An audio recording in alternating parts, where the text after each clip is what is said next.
Então, estamos aqui de novo por um tema maravilhoso, divino mesmo.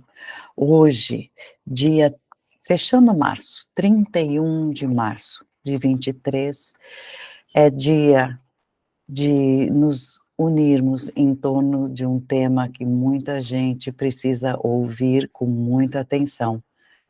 Vamos ver como está o nosso conhecimento sobre Jesus, o médium completo.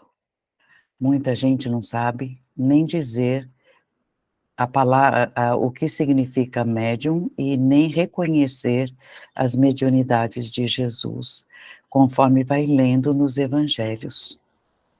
Então, hoje é o tema, e vou começar com uma frase que João Evangelista, no capítulo 21, traz. Jesus também fez muitas outras coisas, e se cada uma delas fosse escrita, suponho que nem mesmo o mundo inteiro teria lugar para os livros que seriam escritos. Dá para imaginar isto, porque sua vida foi intensa, incansável, deixando colocado para o mundo, para todos que chegavam perto, que era ele, o escolhido por Deus. E por que seria?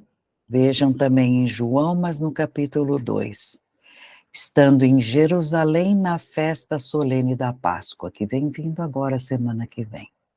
Muitos, ao verem os milagres que ele fazia, creram no seu nome de ser o Messias enviado por Deus. Então, quando a gente lê uma frase como essa, a gente fica pensando, por que viria para a encarnação? Deste jeito, forrado de dons do Espírito Santo. Sem medida é o detalhe que eu preciso acrescentar. Não tinha limite. A abertura entre os dois planos da vida era sem limite. Alguém com esta capacidade viria desta forma só se fosse com um fim designado por Deus, com um alto foco de encarnação, de trabalho. Então, esta quantidade de dons que ele portava servia para atrair as pessoas. E vindo para perto, escutavam sobre a doutrina. E vendo as coisas acontecerem, acreditariam, porque está na frente, eu vi, e faziam, todas essas coisas faziam crer no batismo do Espírito que ele falava que viria.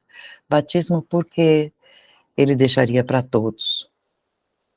Muita coisa a gente já comentou aqui, ele não podia falar, porque naquela época não tinha vocabulário, não tinha explicação, não tinha como, pela falta de cultura espiritual, inclusive.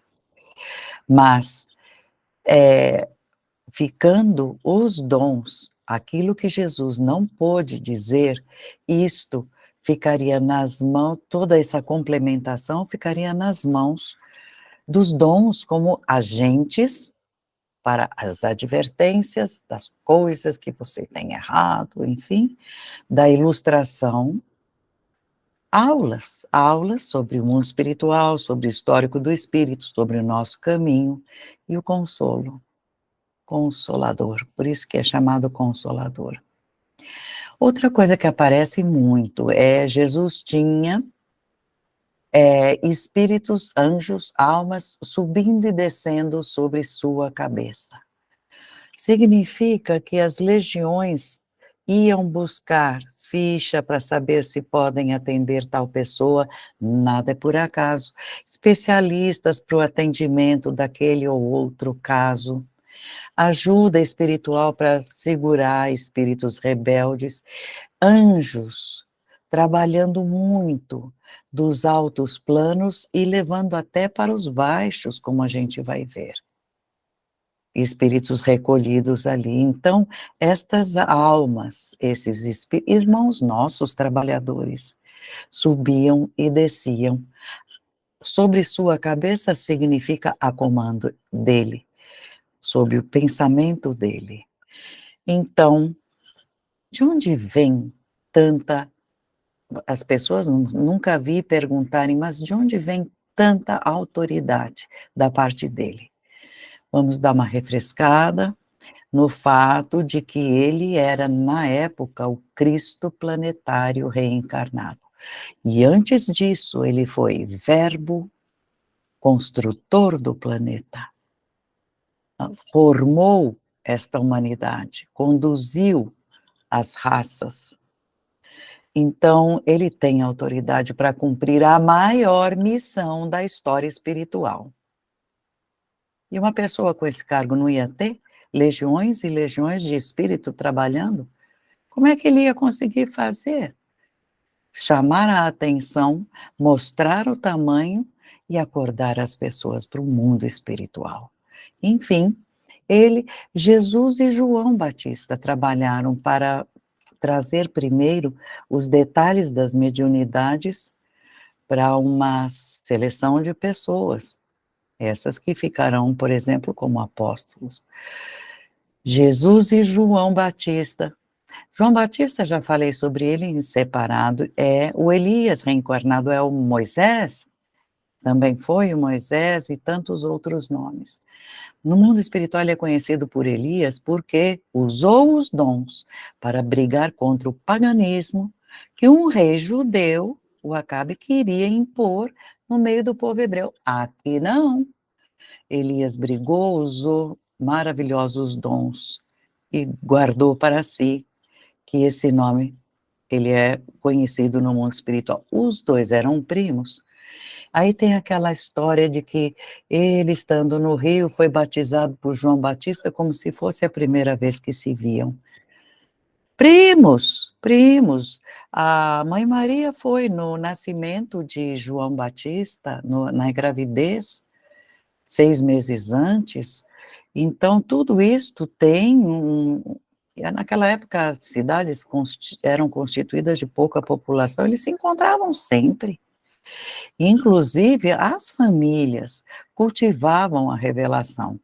Mãe Maria não ia ser vidente? Não teriam dons todos, o pessoal todo? O pai de João Batista não conversou com Gabriel?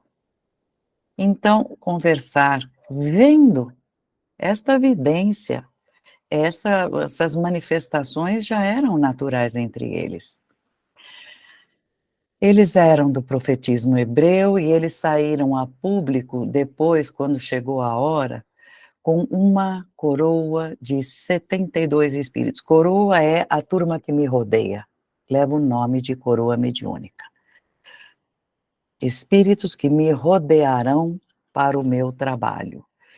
Para quê? Porque eles vão fornecer elementos mediúnicos. Os fatos que têm que acontecer, curas principalmente, necessitam de ectoplasma. Hoje a gente pode falar aberto. As pessoas conseguem entender. Naquela época não, mas aí eles aprendiam, e aí esta coroa vibratória era essencial, era indispensável para que todos eles, conhecendo a doutrina, para que todos eles, sendo bons profetas, pudessem participar no trabalho de expansão depois, testemunhar, ajudar e expandir. Então, os cenáculos essênios onde eles estudaram, depois que Jesus fez a entrega dos dons, começaram a fechar as portas devagarinho, porque não é mais, é por determinação divina, que os dons ficassem em porta fechada, secreta, como eram os essênios. Então, eles vão fechando as portas e agregando nas pessoas que estão trabalhando para a expansão, para o trabalho ir adiante e explicação para todos. Muito bem. Houve uma instrução divinista que eu falei sobre o dia do Pentecostes, aquela maravilhosa festa mediúnica, aquela manifestação de línguas de fogo, nossa, para fazer cumprir as promessas, porque tinha esta promessa, profecia nenhuma fica sem cumprimento. Foi feito uma ligação, foi feito um elo por computador de cada profecia, se aconteceu já o cumprimento.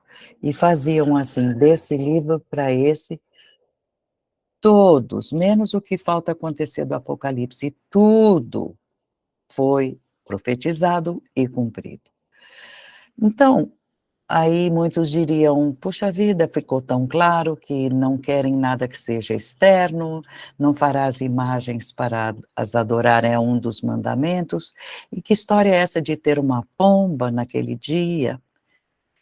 Vamos colocar os pingos nos is. O povo lá tinha, 2000 anos atrás, a mente um pouco tacanha para entender certas coisas só no nível de acontecimento. Então, pelo menos um símbolo ficou, o símbolo da pomba, para o Espírito Santo. E para o dia do Pentecostes, as línguas de fogo, é para chamar atenção. Vejam, a coisa é muito forte, tem muito valor isto aqui que está acontecendo. Porque se fosse só discreto e elevadíssimo, discreto e muito profundo, alguns não entenderiam. Era ainda a hora de haver choques. Precisava marcar o tempo das coisas acontecendo. Os elementos mediúnicos traziam naquela época muito a palavra do Senhor. A palavra do Senhor, os anjos e os espíritos falavam, anunciando ou avisando, e tudo aquilo era profecia, aconselhamento, ou salmos, enfim, alguma coisa, e que era necessário que ficasse bem claro que os dons vinham de forma séria e que as mensagens eram sérias. Um dia foi dado aos apóstolos que eles dessem continuidade. Este dia foi exatamente no dia que Jesus saiu no terceiro dia daquela caverna. Conversou com todos os apóstolos materializados. Escreveu os preceitos que ele queria que se desse cumprimento. E depois de tudo isso, aí sim, traz aqui na Bíblia, foi assunto acima, ou seja, ele foi elevado. Depois que ele deixou tudo pronto. Mediunidades. Se materializando, conversando, fazendo fatores mediúnicos. Tanto é que quem não acreditou que era ele mostrou, olha aqui, a minha marca do furo da espada. Para todos nós, Tomés, ele apareceria para tirar as dúvidas. Muito bem, esta já é uma manifestação, veja, depois de desencarnado. Então, tendo ele, claro, esse mundo de espíritos maravilhosos para esse trabalho, ele poderia já abrir a porta entre os dois planos da vida. Começaria a falar sobre a infusão. Vamos trabalhar juntos, encarnados e desencarnados. É o início. Sabemos que no futuro certos fatos só vão acontecer se o mundo espiritual estiver presente. Mas ele já abre essa porta naquela hora, quando ele começa a mostrar que há essas manifestações e que vocês terão. Ele falava, será entregue para toda a humanidade. Então, claro que ele tinha de deixar marcas patentes, marcas fortes. Eu convido a todos que leiam nos 4 evangelhos todos os passos que ele deu, falando de mediunidades, mostrando e dando conselhos e tudo mais, porque isso é o tirar a orfandade. Usar os dons, a gente não se sente mais só. Não se sente, não tenho mais ninguém, eu não sou órfão mais. Eu tenho a companhia. de muitos espíritos. E aí, então, o profetismo começa a estender pela humanidade todas essas novidades, por isso que chama Evangelho, que em grego significa boa nova. Então, caprichem, pegue a Bíblia lá escondidinha, abra, Evangelhos, os 4, Mateus é o primeiro, é o maior, o mais comprido, mais completo. Os 2 próximos são muito parecidos, o de João totalmente diferente. Vou falar sobre isso em especial. Muito bem, então, a gente começa a sondar a vida de Jesus, médium, ele já adulto.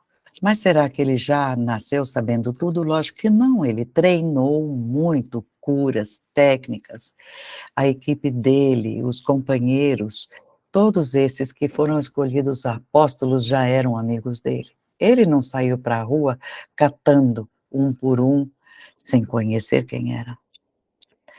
Mas, na festa do casamento, nas bodas, o vinho acaba e a mamãe Maria chega para ele e fala: dá para você transformar a água em vinho? Acabou. E a festa ainda não acabou, você pode fazer. Ora, se a mãe Maria vem perguntar, ela sabia que ele podia fazer. Portanto, ele já tinha treinado em casa, já tinha feito outras coisas semelhantes à transfiguração da matéria. Olha que linda mediunidade. Aparece em primeiro lugar nos, nos livros dos evangelhos. E ele transformou, tanto era bom o vinho, que ele transformou a água, que as pessoas até comentam, engraçado, nas festas eles sempre colocam o vinho mais baratinho para o final, porque as pessoas já beberam, nem vão perceber que o vinho é outro, mais baratinho. Esse, no final da festa, colocam o melhor. Fica aqui entre nós. E agora, tenho que alertar. Dom é um só, o dom da mediunidade, do intercâmbio entre os 2 planos da vida. Esse é o dom. Mas na hora que vai se manifestar, é que aparecem as diferenças, tá bom? Manifestações vai ter muito. Quando a gente for bom, ele falava, bom só Deus o é. Então, um dia, quando a gente for bom, nós também vamos ter dons sem medida como ele teve. Os grandes iniciados, ai, como fizeram. Eles apresentavam diante do mundo os esplendores que Deus permite fazer. Nunca passaram em branco. Eles deixaram sempre manifestação. Mas como Jesus, ninguém. Ninguém. Foi uma característica única dele.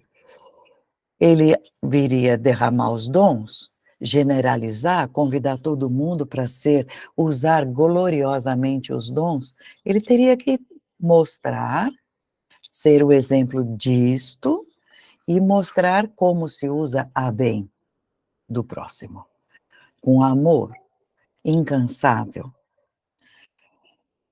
A ressurreição final do espírito também foi uma coisa que ele deixou bem patente, porque hoje, 2000 anos depois, ele está quase que infuso total, porque eu diria quase porque no dia que ele estiver infuso total mesmo, já não vai mais participar, mas ele ainda está perto de nós, porque estamos na porta de entrada do Apocalipse, que foi uma profecia que ele orientou João Evangelista a escrever.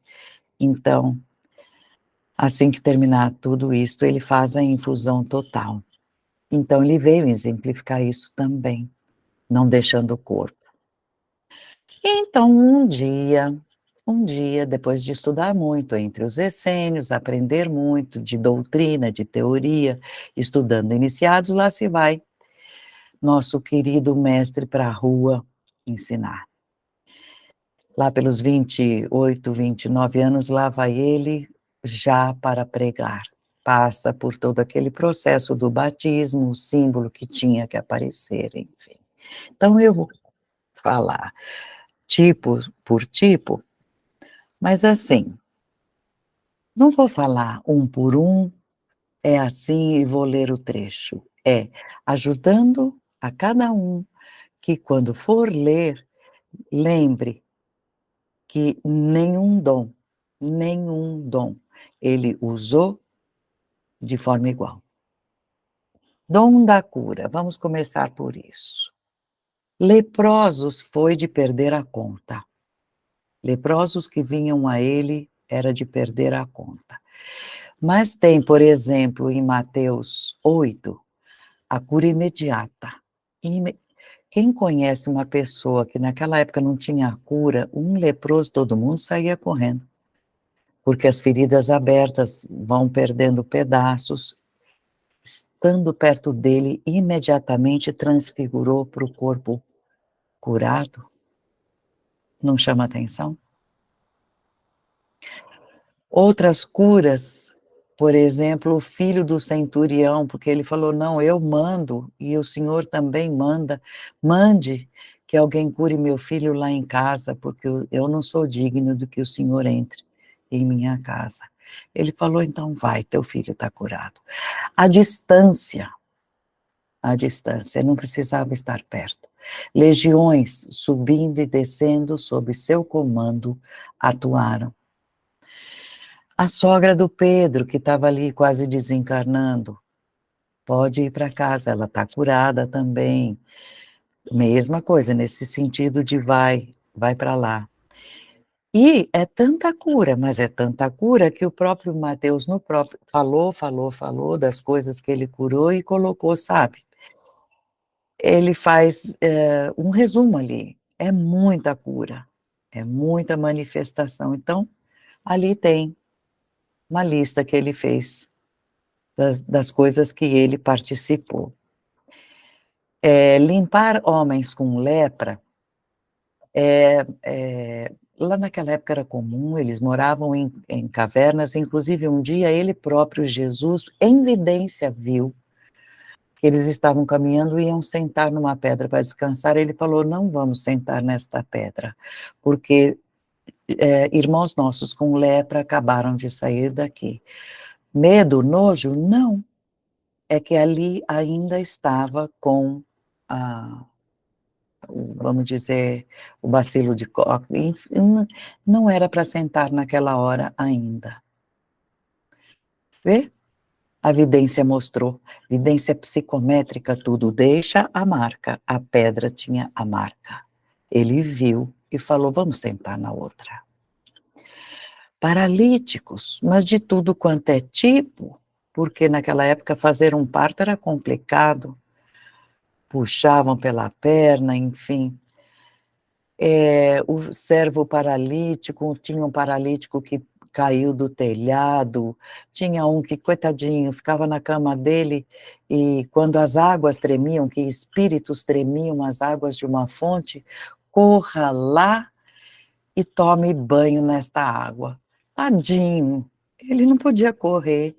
Cegos também, mudos. Cegos é interessante porque em alguns ele bastou colocar as mãos, o outro ele cuspiu e espalhou a saliva, não sei se vocês sabem, a nossa saliva tem muita enzima, ele espalhou, tudo tem uma razão.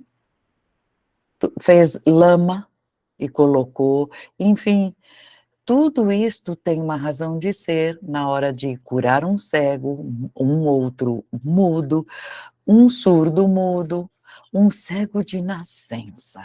Pessoal, um cego de nascença chama muito a atenção, porque as pessoas conhecem ele de nada, de um dia de vida, 2, 3 de vida, sabem que ele é cego. E lá aparece vendo? E as pessoas não vão acreditar? Isto é uma manifestação gloriosa, puxa vida. Eu gostaria que quando vocês lessem justamente procurassem ler, olha que diferença, este cego ele curou assim, e aquele outro de outra forma, este mudo, e assim por diante. As curas eram diferentes da mesma coisa, Para uns ele não chegava perto, e às vezes ele falava: "Pode ir para casa, o teu pedido já está encaminhado, você está pedindo por alguém, já foi". Então, uma espécie de cura que chama muito a atenção, são os que são, nos dizeres da Bíblia, endemoniados, estão incorporados de espíritos rebeldes. A pessoa está incorporada de algum espírito, de algum irmão nosso muito infeliz, muito doente, e rebelde, alguns muito bravos, muito... Então, este mudo, quando ele volta a falar, as pessoas no entorno julgam Jesus. E o julgamento daqueles que têm inveja, que não podem fazer ou que não acreditam que ele é Messias, falam que ele é o chefe dos demônios. Isto era muito pesado naquela época, falaram muito disso. Tanto é que ele falou: se eu sou o chefe dos demônios e estou expulsando o demônio, então eu estou dividindo. Eu sou o chefe deles e expulso, como é que fica isso? Como quem diz, pensa na bobagem que você falou, enfim. Teve um caso de uma pessoa, de um pai, coitadinho, que ele trouxe uma criança que estava incorporado, ele não nasceu mudo, mas ele incorporou um espírito mudo. E aí, quando este espírito entrava, incorporava, fazia de tudo para machucar o filho desta pessoa, esta criança, espumava, rangia os dentes, um espírito muito rebelde, e jogava o próprio médium onde ele estava incorporado, o menino se jogava no fogo e na água, o menino começou a definhar, com certeza. Nesse detalhe, eles pediram, o Jesus não tinha chegado ainda, e ele tinha, esse pai desesperado, pedido para que os apóstolos. Então, João Evangelista tentou curar este menino incorporado. Não conseguiram, todos eles tentaram, não conseguiram. E aí, Jesus chegou e falou: "Vocês são incrédulos? Que isso?" Mas não, não era isso. Mandou trazer o menino e perguntou para o pai: "Você crê?" O pai falou: "Pelo amor de Deus, cura meu filho, é claro que eu acredito." Então ele falou: "Manso, sai, sai daí." E ele sai daí, não entre mais. Está em Marcos, capítulo 9. Então, veja, é mais um que ele curou. A criança sarou, voltou à infância, está tudo bem, porque não lembra o que acontecia quando estava incorporado. Mas o que nós temos que ver é por que os discípulos dele não conseguiram. Se todos eles tinham também o dom da cura, se todos eles, depois que Jesus desencarnou, trabalharam muito curando e falando. Devo dizer que diferença de hierarquia no mundo espiritual é que motiva essas diferenças de poderes. Tem que ficar bem, bem patente quem é o que pode mais. Não manda quem quer. Ah, eu quero mandar. Manda quem pode mandar. E a diferenciação é por hierarquia. Quem tem que vir com o poder, se alguém sabe que já tem algum poder, ou vai encarnar, se algum encarnado, desencarnado está nos ouvindo e vai vir com poderes, tem que saber. E tem que se preparar. Nas vindas aos mundos, no mundo várias vezes, fazer tudo o que Jesus fez em termos de comportamento, de obedecer às leis, atingir as pessoas no coração, usando o coração, enfim, merecer esta função de dirigir um planeta um dia, uma humanidade, porque se colocou acima de si próprio, para atender o irmão em nome de Deus, usando os dons que Deus distribui.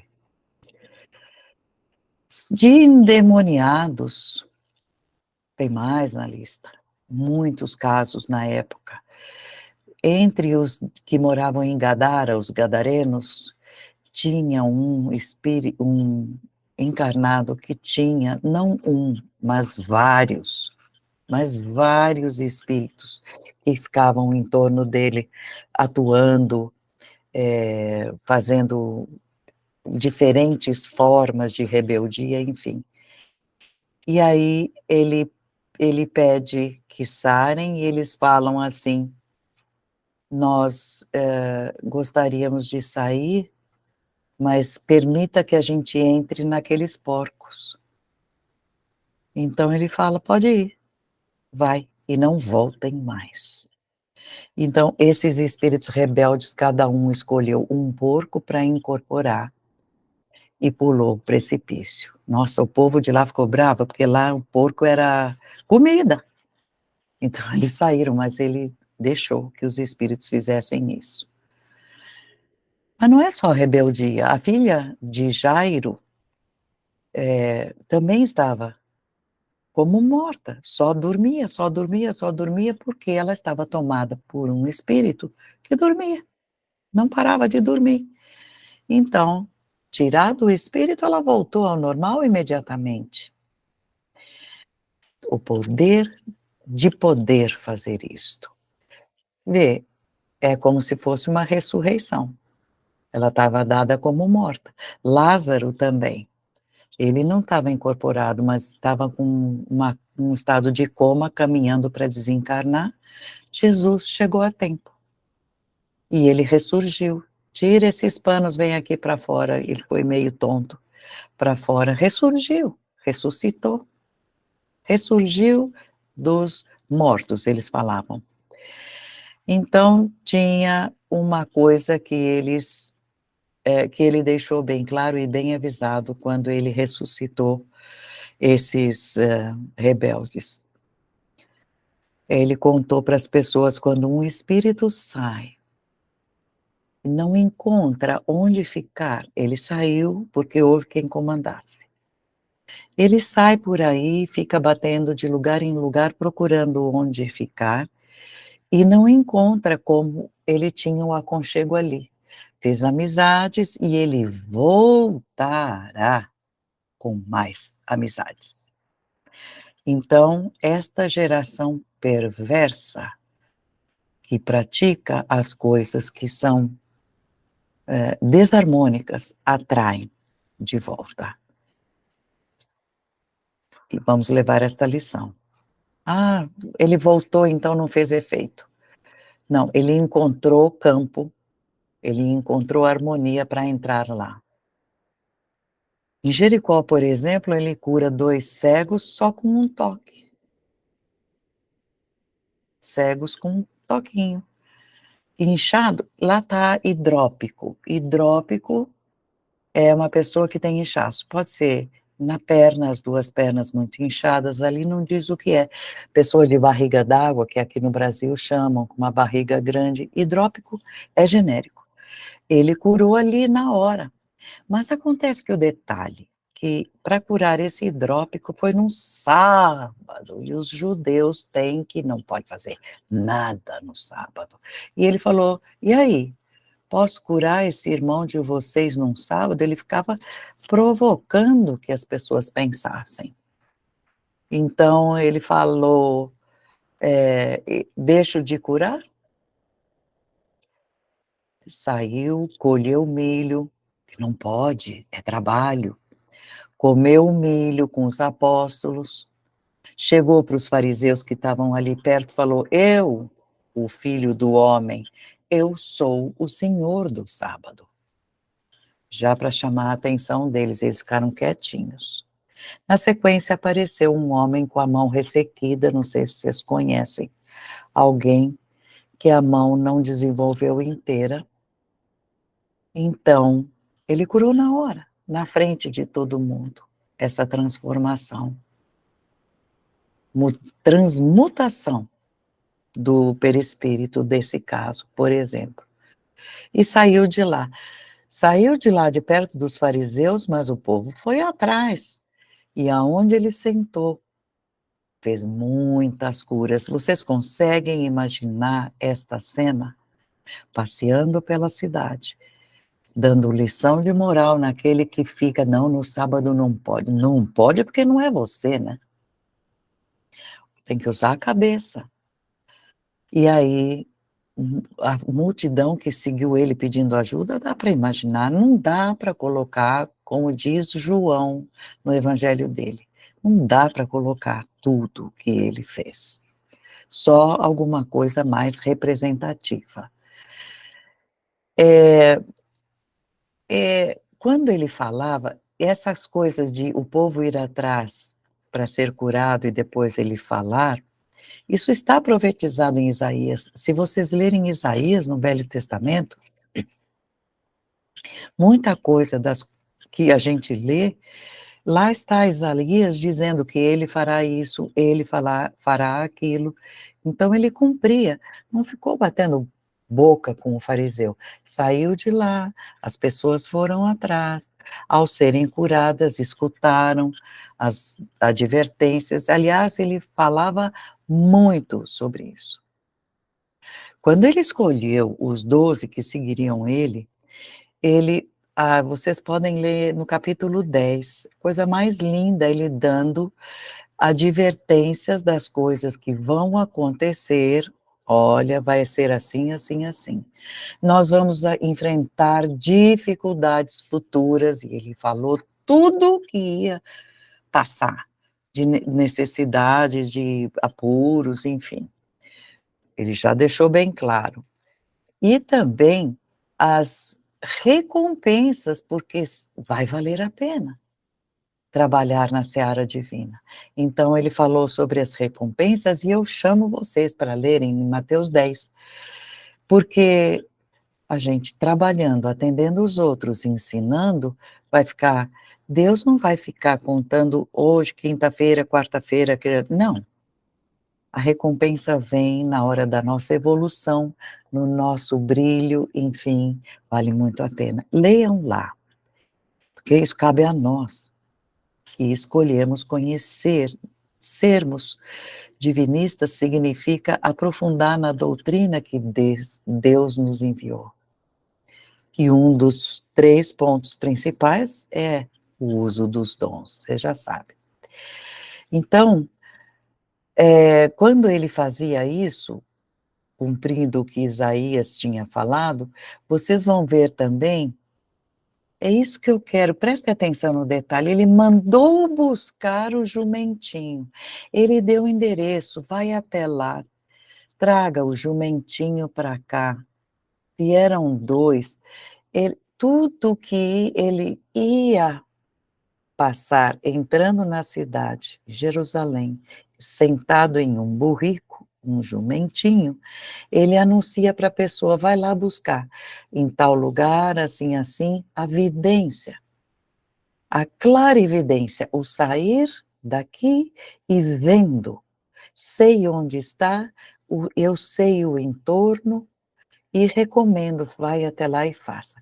Quantas vezes ele usa da clarividência? Já falei da vidência psicométrica, vidência fora do corpo e volta, sai, vê e volta, a vidência de cura, os casos, né, diferenciando, e também vidências que ele vê o futuro. Na época chamava profecia, vejo antes. Então, ele vê que muita gente está vendo tudo que está acontecendo, que ele está promovendo de milagres e maravilhas, não vai acreditar, não vai entrar na cabeça. Então, ele fala de cidades em especial que nós vamos acompanhar. No decorrer, ai de ti, ó cidade de Betsaida, Corazim, Cafarnaum, ai de ti, porque viram e não aceitaram. Foi como se fosse ter olhos de ver e não enxergaram. como se tivessem ouvidos para ouvir e se fizeram de surdos. Isaías disse isso também, e ele faz dar o nome de que cidade seria. Então ele convidava, procurem entender como o coração, convertam-se, entreguem-se, porque está na frente de vocês. Ele falava muito, e fala até hoje, olhem com olhos de maravilha. Procurem olhar com o olho maravilhoso do coração, o outro, sem apontar o erro, sem apontar. Olha teu irmão, querido, com esses olhos. Ah, mas é meu inimigo. Não, ele é teu irmão. Antes dele ser teu inimigo, pode ser até ter sido teu amigo. E antes de ser teu amigo, ambos foram filhos de Deus e são irmãos. Então, ele deixava bem faladinho, cidade por cidade, e para Jerusalém, ele fala, ah, Jerusalém, ai de ti, Jerusalém, porque eu quis reunir os seus filhos como uma galinha que abraça seus pintinhos. E hoje eu digo, de tudo deste templo não sobrará pedra sobre pedra, porque de lá saíam as maiores vozes contra ele. Eu quis proteger os seus filhos como meus pintainhos. Então, parábolas também ele usava muito. Aqui é uma parábola, mas pequenininha. A forma de proteção que eu quis colocar para vocês é que ele expressou com que amor ele cuidou. Mas para as parábolas ele explicava porque o povo não... Primeiro que não tinha palavra para explicar as coisas que hoje tem nome, né? Dons do Espírito Santo, vidência, dom da cura. Ele falava talentos. Quando que ele quer falar a respeito de uma pessoa que já conhece doutrina e pode falar aos outros, a luz, você é o candeeiro e a doutrina é aquele material que pega fogo e que o candeeiro colocado no alto ilumina todo o ambiente. Lanterna. Então, lanternas de óleo naquela época usava. Então, a doutrina é o óleo. E a gente, quando estuda, se transforma numa lâmpada que, colocada no ambiente, ilumina ele inteiro. Então, é uma parábola. Hoje a gente pode falar sobre a parábola, explicando, mas na época, não tendo as palavras técnicas, ele falava sobre exemplificação. Vamos entrar nas parábolas de leve, falta eu explicar justamente alguma coisa para que as pessoas entendam melhor as parábolas, mas pouco, sabe? Porque se naquela época ele falava porque as pessoas podiam entender, por que não agora, não é? E aí, outra coisa que hoje em dia a gente falaria, será? Se visse num filme, hoje em dia, muita gente que não conhece a Bíblia falaria, ah, tá bom. Pois é, materialização ou multiplicação dos duplos de comida, que hoje é um fenômeno que não precisa materializar. Mas Mãe Maria sempre trouxe muita gente para comer mesas fartas nossas. Se a casa é sadia, se há muita virtude, e o pessoal conhece a doutrina, dá risada, o assunto não descamba, Mãe Maria entra naquela casa, leva muita gente e duplica o duplo espiritual da comida. E as pessoas se fartam dos duplos, levam para os seus lugares de moradia e matam a sede e fome. Jesus o que fez? Com 5 pães e 2 peixes maiorzinhos, ele alimentou 7.000 pessoas e ainda sobraram 12 cestos cheios. Por que que ele quis fazer isso?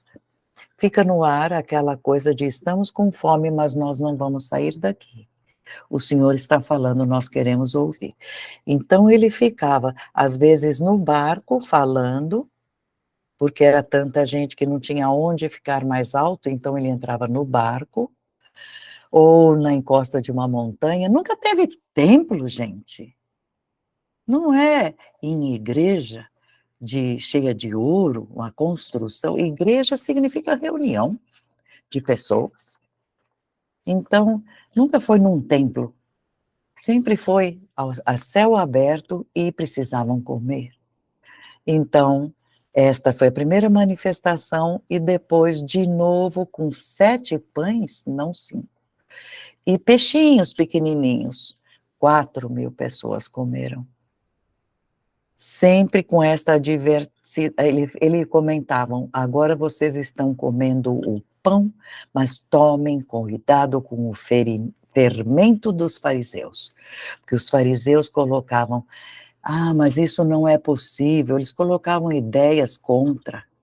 Então ele falava, eis aqui o que eu deixei feito, cuidado com o fermento do fariseu na orelha de cada um. Agora, falando de mediunidades, que dirá andar sobre as águas? Andar sobre as águas foi naquele dia que muitos comeram, ele despachou, vão indo na frente que eu já vou, eu vou dar tchau, vou me despedir aqui, nas palavras de hoje. Ele se demorou, os apóstolos pegaram o barco e foram saindo, e aí depois ele aparece andando em cima das águas. Qual é o problema? Ele controla, sim, a volição, ou foi por volição, eu não sei quem sou eu para medir, mas ou ele volitou, ou ele controlou a densidade da água, e a água se fez estrada para ele. E aí o Pedro falou, eu vou também, leiam esse pedaço. Aí ele começa com o vento, o Pedro começa a ficar com medo e começa a afundar, me segura, Jesus segura ele, sim, e ajuda a colocar no barco. Pois não é que na hora que o Pedro acaba de entrar no barco, o vento cessa? Outra mediunidade, o domínio dos fenômenos naturais. Os elementos da natureza aparecem muitas vezes e a gente lendo, se não chamar atenção, passa batido. Por quê? Quantas vezes ele mandou pescar, pescou agora nada, volta lá e pesca, aí vem aquela rede pesada que não conseguem levantar para colocar dentro do barco. Não foi uma nem duas vezes isso, então ele não tinha limitação. Ou é domínio de natureza, ou é das águas, ou dos ventos, enfim. E cada esses fenômenos que podemos chamar muito materialistas, muito grosseiros, não é sutil, ele é grosseiro nesse sentido que eu disse, precisa de elemento ódico, metérgico, ou ectoplasma. Por isso que é importante que para acontecer tudo isso, em volta dele tivesse esta coroa mediúnica, de pessoas também muito virtuosas, também portadoras de dons e também desejosas de fazer o bem. Então, é isso que contribuía muito para que os dons dele pudessem atingir esse patamar. Um vulto desse arrasta, com esses dons, arrasta multidões, e ele veio para fazer isso, então, para a obra dele ter êxito, vocês podem ver que sempre há companhia espiritual para que aconteça coisas chocantes. Agora, o dom da palavra era dele. Na hora de falar em público, deixava todo mundo parado, prestando atenção, conhecendo sobre o mundo espiritual. Como eu gostaria de saber sobre o que ele falava.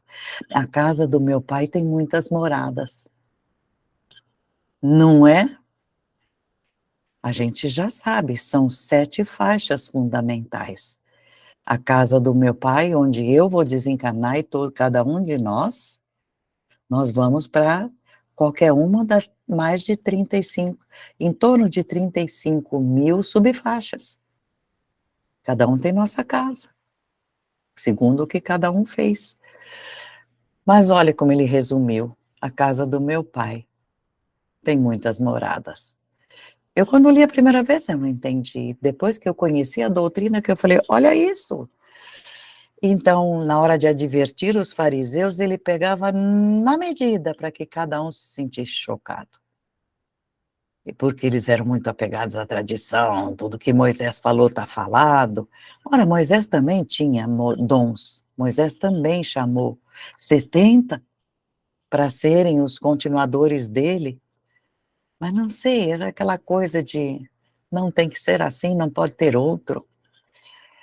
Mas uma coisa eu convido a vocês, quando vocês chegarem a ler sobre, por exemplo, ai de vós, escribas e fariseus hipócritas, ai de vós esse ou aquele, assim, assim, vejam o rigor com a verdade, vejam o rigor com o cumprimento da lei, sintam que a doutrina está lá, muito fortemente colocada, no dom da palavra. Vinde a mim este, aquele outro, de crianças, sofridos, necessitados. Em termos de evidência, esqueci de falar, devo falar. A primeira evidência que ele teve dele mesmo foi aos 18 anos, sentado à beira do Mar Morto. Ele teve a evidência certinha, certeira daquilo que iam fazer com ele. Era uma pessoa que ria alto, que era muito divertido e se divertia muito. E diz João Batista reencarnado, a partir daquele dia ele ficou muito mais sério e muito mais compenetrado, porque ele teve a visão ampla e total do que iam fazer com ele. A evidência dele era todo o tempo inteiro, do que acontecia para cima, para baixo, e lendo os espíritos que apareciam perto dele, para poder falar a palavra certa para cada um. Então, ele usava a evidência como sempre usou para orientação de como agir em particular, mas as profecias sempre estiveram por perto. Vocês não se esqueçam que ele ia falar para um povo bruto, então ele fazia as profecias de modo muito sério, muito profundo e muito detalhado. Da psicometria, por exemplo, psicometria é leitura de vidas passadas, dos fatos que aconteceram nas coisas, tudo deixa marca. Ou em nós. Quando ele encontrou uma mulher no poço na frente da cidade que ele queria entrar, para começar, que ele começou a falar com ela, ele estava esperando que o pessoal dele foi comprar comida na cidade. Já era um escândalo, porque os judeus não falavam com mulheres, ainda mais daquela cidade, sabe assim. Então, ele falou, chama teu marido aqui para eu conversar com ele. Aí ela responde, tadinha, ela foi vidente, trabalhou com Oswaldo Polidoro, João Batista reencarnado, muito vidente. Ela falou, eu não tenho marido. Ele falou, muito bem, falou direitinho. Você teve 5 homens, 5 maridos e não foi casado com nenhuma. E esse que você agora tem também não é teu marido. Você falou com a verdade, muito bem. E aí a mulher falou, Você imagina o olho arregalado, o senhor é um profeta. Ela ficou tão impressionada que ela largou Jesus sozinho, foi lá para dentro e chamou, tem um profeta lá fora, porque tem a porta de entrada de cada cidade. E através desta irmã e desta vidência profética, ele pôde entrar. Está em João, no capítulo 4, essa história que uma boa manifestação mediúnica pode chamar a atenção de tal forma que pode abrir muitas portas. Agora, profecia, desencarne e ressurreição dele próprio, ele falou várias vezes, sempre sem falar, olha, eu vou desencarnar, não, muitas vezes ele falava, vocês vão derrubar esse templo e eu em 3 dias reconstituirei. Todo mundo falava, imagina, ele está falando do corpo dele, vocês vão me matar, mas em 3 dias eu vou reaparecer.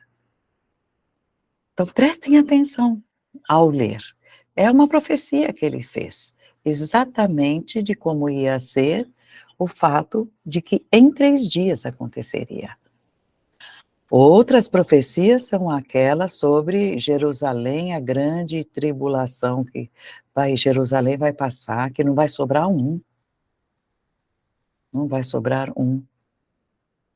Vai ter uma grande tribulação. Há muita coisa apocalíptica, ele falou. Marcos, Mateus escreveram sobre as vidências dele, profetizando muita coisa. Quem estiver no campo não vá para a cidade, quem estiver no telhado não desça, ai das grávidas naqueles dias, porque vai ter muita criança nascendo com defeito aqui, ali, ali, ali. Vai ser muito diferenciado esse período que nós vamos viver em breve, que é para ficar marcado para todo o sempre. Então, ele também falou sobre essas grandes tribulações que nós vamos passar. Mas em termos de evidência coletiva, por exemplo, ele tem o fenômeno no Tabor da transfiguração. Ele chama Pedro, os que ele mais gostava, Pedro, João Evangelista e o irmão dele, Tiago Maior. Ele falou para os 3, vamos subir ao monte. E lá, as escrituras dizem, na Bíblia diz que eles viam tão materializados, apareceram Moisés e Elias, que são 2 personalidades, 2 vidas do mesmo Espírito. Moisés simbolizando a lei, aconselhamento sobre a lei, e Elias, o uso grandioso dos dons. E na Bíblia também fala que ele aparece completamente resplandecente, as vestes deles 3, né, o Moisés, Elias e Jesus, apareciam brilhantes, uma luz intensa, e os 3 que foram acompanhar ficavam meio que sonados assim, que na verdade, E Jesus, vou repetir, só levou esses companheiros porque a clarividência e a psicometria que eles já tinham, esses médiums, favoreceram que esta conversa pudesse acontecer cara a cara. O ectoplasma dos 3 permitiu. E, em segundo lugar, eles não estavam dormindo ensonados. Que palavra é essa, ensonados? Eles estavam em transe mediúnico, vendo muito bem do outro lado. Chama desdobramento consciente. Esses 3 viram tudo e com tanto detalhe que eles quiseram fazer perguntaram para Jesus, querem que a gente monte uma tenda para cada um, para que a gente possa passar a noite aqui? Não percam. Vão até este fenômeno de materialização e, de novo, volto a falar, como é um grandioso, precisava ter gente competente em volta. Essa transfiguração foi maravilhosa. Fenômeno da voz direta. A voz vem direta e se materializa de quem? Do Senhor Jeová.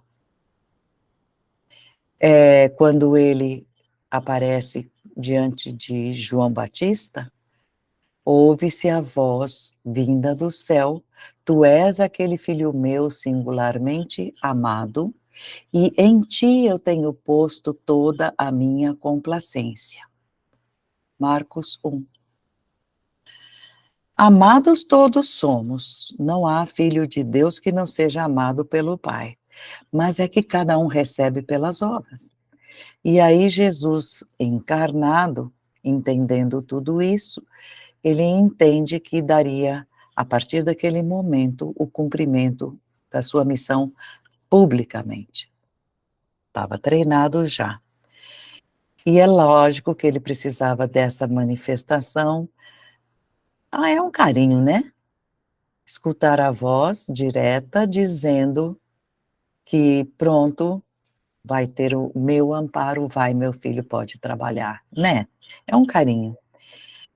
E aí, todo mundo começou a trabalhar nas ruas, inicia a vida pública de trabalho bem forte, a partir desse momento com a voz direta, que tem muito no Velho Testamento, não foi só aqui. Muito bem, o divino molde que ele vai se apresentando diante dos outros, e conforme ele se apresenta, ele vai mostrando o exemplo que é. Ele não fica paparicando quem ele curou. Ele pergunta, faz, resolve e sai e vai fazer mais. Vai explicar a doutrina, acrescenta mais. Por quê? Porque em seguida ele batizaria em espírito, ele tinha que deixar um monte de gente já com um exemplo sabido, entendido, né? Então, quando as pessoas se encontram, que vão comparando o que foi feito, fica muito claro. Mediunismo era sem medida, sem medida. E a doutrina era baseada em cima dos dons, porque as advertências, todos os trabalhos e todo o conhecimento viriam pelos dons. Ok? Falado tudo isso, nós vamos lembrar que a doutrina, vamos ressaltar a palavra certa, a doutrina do caminho que Jesus deixou, vou repetir sempre, a doutrina do caminho de retorno a Deus. Não é uma doutrina que se decora e fica em casa. É uma doutrina que a gente fica sabendo, entende e usa. É viva, é uma doutrina viva, no dia a dia e a todo instante, nos menores momentos. Uma doutrina viva. Muito bem, voltando na sequência, no tempo que ele ressurgiu, ele aparece materializado para Madalena. Ela vê ele mocinho, ela tinha acabado de ver ele sofrido, sangrando, e ela vê ele naquele estado de lindo, meio brilhante, Madalena muito vidente, mas ele estava materializado. Ela sai correndo, grita, Rabone, Rabi, para abraçar meu mestre, ele fala, não, não me toque. Eu não fui ainda a meu pai, vosso pai, ao meu Deus, vosso Deus. Deixando bem claro que nem ele era o próprio Deus, e nem é Deus de poucas pessoas, é de todo mundo. Então, você vê, acabando de sair do terceiro dia depois da Páscoa. Quando ele aparecia diante dos 11 na mesa de comida, ele sentava. A mesa era dos 12, tinha os 12 lugares. Quando eles olhavam para a cadeira, Jesus estava lá, falando, dando bronca. Vocês não acreditaram que eu voltaria. Dando bronca mesmo, vocês incrédulos.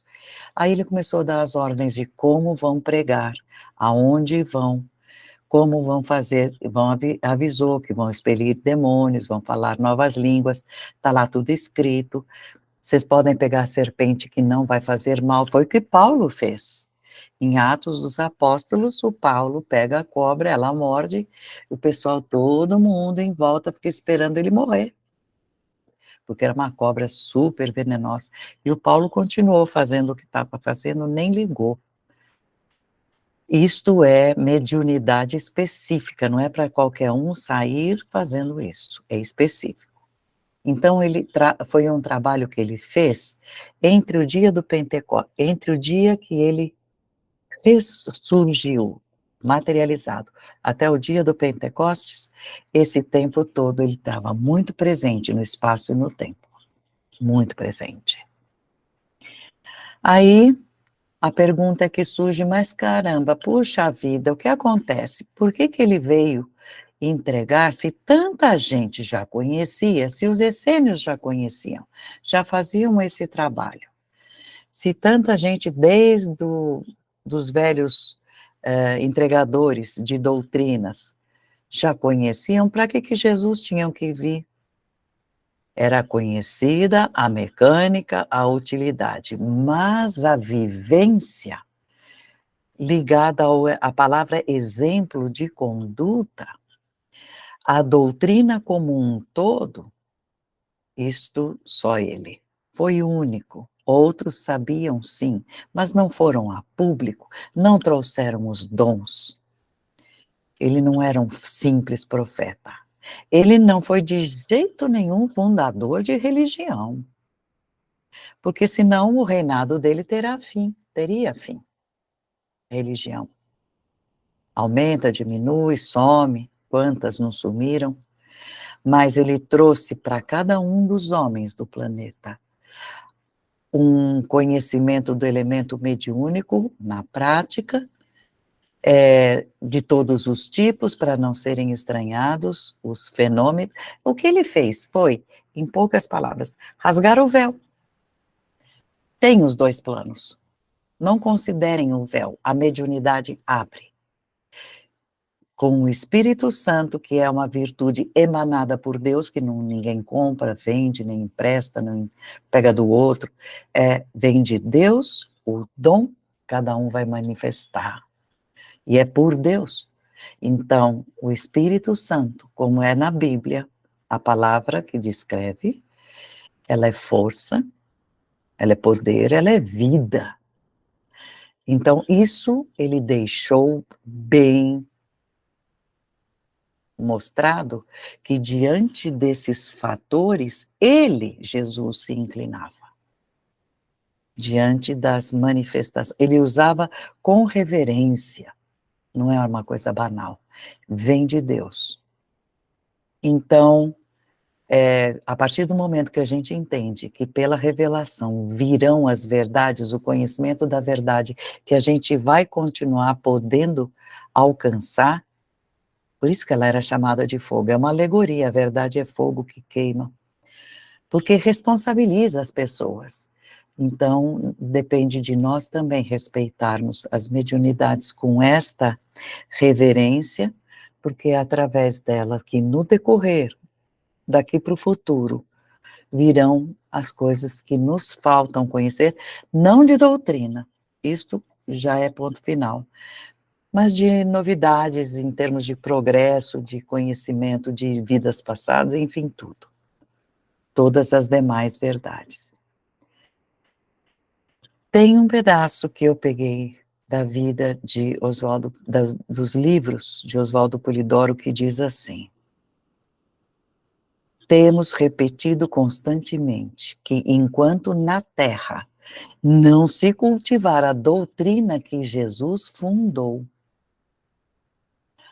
no Pentecostes, e depois foi cultivada nos apóstolos. Por que só no Pentecostes? Porque ele veio sem pai material e não deixou corpo. E depois, com o corpo materializado, mostrando que tem vida depois da vida, ele trouxe o Pentecostes. Então, tudo isto é uma doutrina vivida, mostrada, é verdade. Então, enquanto o homem na Terra não aprender a executar isto, o planeta não vai ter paz. Então, por susto, dessa vez vai ser por susto. Outros dilúvios já aconteceram. De fogo não, e o susto vai ser maior. Então, Jesus mandava pregar, vai para todo mundo, vai fazendo sua pregação, mas baseie em fatos. Não fale de fingimento, não use ritual, tudo aquilo, ídolo nem pensar, coloque em prática os mandamentos, pregue dizendo que o reino de Deus está próximo, e estaríamos vivendo um novo céu, uma nova terra, já se não tivesse havido toda aquela deturpação, a perseguição, tanta gente portadora de dom morrendo, dizendo que era coisa do demônio. Então ele só dizia, vai e cura. Cura, ressuscita mortos, limpe os leprosos e tira os demônios dos corpos das pessoas, mas dai de graça o que de graça recebeste. Ninguém paga pelos dons. Dê seu fruto de graça, porque ele veio para você de graça. Não faça questão de possuir ouro, nem prata, nem 2 túnicas, nada que deixe claro de que o dinheiro me prende, me corrompe, enfim. Digno é o trabalhador do seu alimento, ele vai vir, não vai faltar alimento. É óbvio que ele não está chamando para a gente entregar tudo o que tem, mas ele está dando o exemplo figurado que hoje em dia estamos aqui usando a internet para a gente se comunicar. É uma ferramenta, mas não queira trocar o céu pela terra, é isto. Hoje o cultivo de dom se chama espiritismo, espiritismo fundamental. Quem lida com o espírito é espírita. Outras religiões por aí, no mundo, lidam com espíritos. Não conhecem nem Jesus, mas já lidam com espíritos, curam. Quanto índio já não fez tanto trabalho, os pajés. Mas nós, no divinismo, a gente estuda a doutrina do caminho, nós temos esse privilégio, porque a gente sabe que o fundamento é a lei de Deus que a gente procura colocar em prática. O outro fundamento são os dons, que a gente fala tanto. O exemplo que ele deixou. Eu estava falando agora há pouco. Sede manso e humilde como eu sou. Nos dias de hoje, ser manso é a coisa mais difícil, mas temos que tentar. Enfim, estudar, praticar, tem muitas formas. O mundo afora apresenta muitas facetas de possibilidades de uso dos dons, enfim. Andaram tripudiando de monte, vamos ver que isso acabe. E agora, o que fez esse pessoal todo da humanidade, que perseguiu e matou tanta gente, perseguiu, isolou, por ter, chamou de louco, demônio, enfim, bruxa, por ter dons a trabalhar, essa humanidade que se deu a isso, se fez herdeira de uma herança muito triste, de tributos a pagar. Uma coisa que, falando de tributos, Jesus, como perguntaram, então o senhor trabalha só para Deus, então não vai pagar impostos? A César o que é de César, vamos pagar os impostos. Aí alguém falou, mas não temos dinheiro. Com que vamos pagar para este cobrador dos impostos? Ele falou, vão pescar. O primeiro peixe que vier, abram a boca e tragam para cá a moeda. Tá bom assim? Ele mandou buscar direitinho o dinheiro do imposto, exemplificando, se é por Deus a vida da pessoa, por Deus o dinheiro virá de alguma forma. Mas também não é para ficar em casa, você vê que ele mandou ir e pescar. Trabalha que o dinheiro vem. Na boca de um peixe. Ele sempre gostou de, na hora de falar, usar falar dos problemas sociais, sabe? Divórcio, ele sempre mencionava tudo aquilo que afligia o homem, ele aconselhava sobre os problemas de divórcio, sobre os problemas de com quem fica a viúva, eh, como fazer para, nesse caso, de pagar imposto, sempre ele aconselhou. Porque a doutrina é uma doutrina, volto a falar, viva. Então, ela tem que dar conta de explicar também que certos fatores a gente não pode deixar de dar importância. Mas esse tributo que eu estava falando é contas perante Deus. Esses que mataram tanto, que falaram tanto mal, fizeram tanto divisionismo, tanto preconceito, têm esse tributo a pagar perante Deus, esse imposto. Mas nós vamos dizer que, se a humanidade um dia tiver zelo pelos seus dias presentes e futuros, porque é os dias que a gente vai ver, no planeta, tanto faz, no planeta, na carne ou fora dela, no planeta, uma coisa a gente vai ter que ter em foco, por favor, porque é advertência. Tenha certeza, não se esqueça de procurar tornar o mundo cada vez mais digno. Exemplificando cada um de nós, tornar um mundo mais digno, de espíritos estabelecidos, de estabilizados na moral, na virtude. Para quê? Para que aconteça a melhora de tudo, material, e de todos os pontos de vista. Então, compete a nós. Então, para fecharmos, a estrada está construída e consertada. Que nós temos que andar, já dá para saber. Se ela não é feita de docinho, asfaltada de doce, com castelos de chocolate em volta, pelo menos essa estrada é capaz de dar ao homem a noção do seu dever. Dá. Essas coisas foram reveladas àqueles que de muitos séculos já vinham vindo trabalhando no trabalho do Senhor, reverenciando Deus. Quando há muito tempo atrás Jesus convidou, advertiu a todos aqueles que têm amor e boa vontade ao próximo, sobre a necessidade de vai lá e trabalha com empenho na terra. Você sabe que você tem boa vontade, você tem amor, vai e trabalha. Restaura a causa de Deus, que é feita de amor e verdade.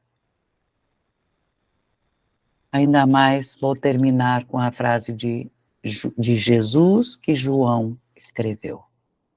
Em verdade vos digo, aquele que crê em mim, esse fará também as obras que eu faço, e fará outras, ainda maiores. Eu caminho para o Pai. Claro, está voltando a Deus. A nós, o capricho na nossa estrada.